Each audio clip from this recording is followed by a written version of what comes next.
I assume so you assume there's a God. That's your argument. You assume there is a God. And my only response to that is, I don't operate on those kinds of assumptions, and I don't see why anybody would. Here's the thing. I care whether or not my beliefs are true. I want to believe as many true things and as few false things as possible. And if I operated under the criteria that you're operating under, I would find myself subject to believing all sorts of gullible things, things that you would probably dismiss as irrational. And yet, I'm you're comfortable doing this. I know it can happen.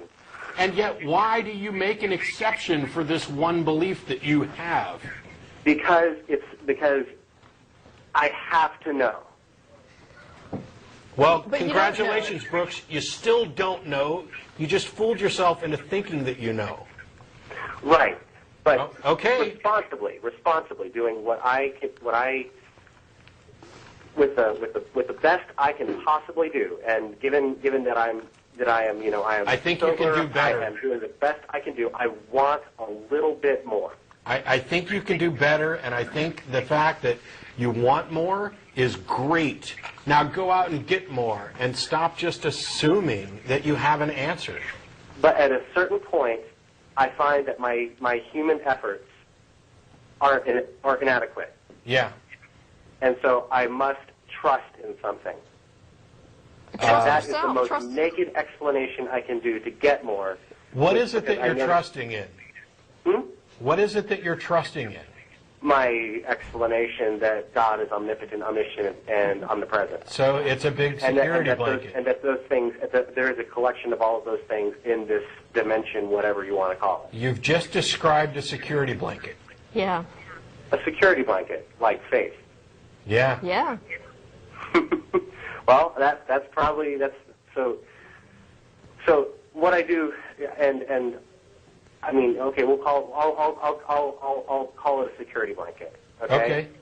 So what I do with that security blanket is I use that to quiet all the fears that I have. Yeah. Regarding these other people that come out and say that if I don't believe in, if I don't go genuflect, if I don't go to church on Sunday, then I'm going to for all eternity. I use that to prove them wrong, and in the end, that's all that I really use that faith for. To disprove people that would threaten me with that knowledge. Dude, I think that's the most honest response anybody's ever given.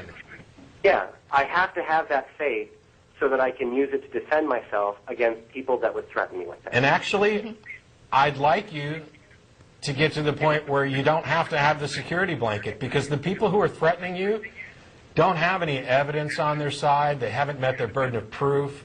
By all rational standards, they are delusional, and they have bought into something that is poisoning their mind, and it's nothing to actually be afraid of. What you should be afraid of is what these people do when they get in power here and now to affect our lives, not what they threaten you with after you're dead. When you're dead, you're dead. Right. But the thing about it is that they, is that, and this is disrespectfully where I differ with atheism again, is that if I don't acknowledge, it's basically, because I would say that the position of atheism is completely disregarding their point of view, because it's wrong. Completely disregarding whose point of view? The theist point of view that we need to make laws to carry out God's will. I'm disregarding a good chunk of their point of view. Right. Because it's wrong. Mm-hmm. Don't you think we should disregard and oppose things that are wrong and unsupported by evidence? I think we should, but we have to fight. But and while we like to think that we have the moral high ground, I remember your last call, you were talking a lot about morality. Yeah. Is that we have to have a moral high? Is that we have to have a moral high ground in the sense we can't just assume that we have the moral high ground and choose not to fight them on their beliefs.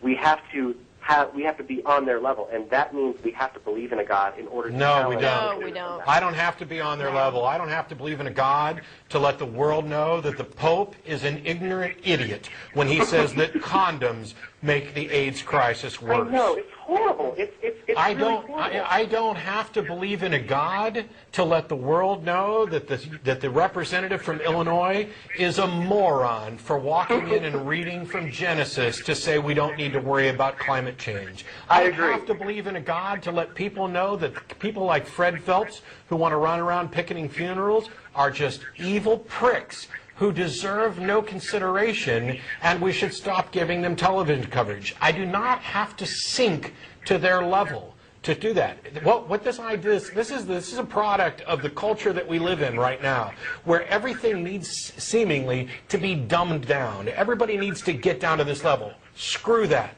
I want to bring them up to the level. I want to bring them up. Why on earth would you want to get down and crawl around in the mud with people who are eating it when you could pull them out of the mud, wash them off, and give them a sandwich? Because they think that we're the ones crawling around in the mud. And that's where you actually have to do some work. And in reality, we don't know if we're the ones crawling around in the mud or if they are. No, but what we do know is that they're wrong. Yeah. Not necessarily about whether or not a God exists. I'm not claiming I know that. I know that their claims are not supported by evidence. Right. But and remember, you kind of got me, and you said that my claims weren't really supported by evidence either. Yeah. But at the same time, I can definitely say that, you know, to the best of my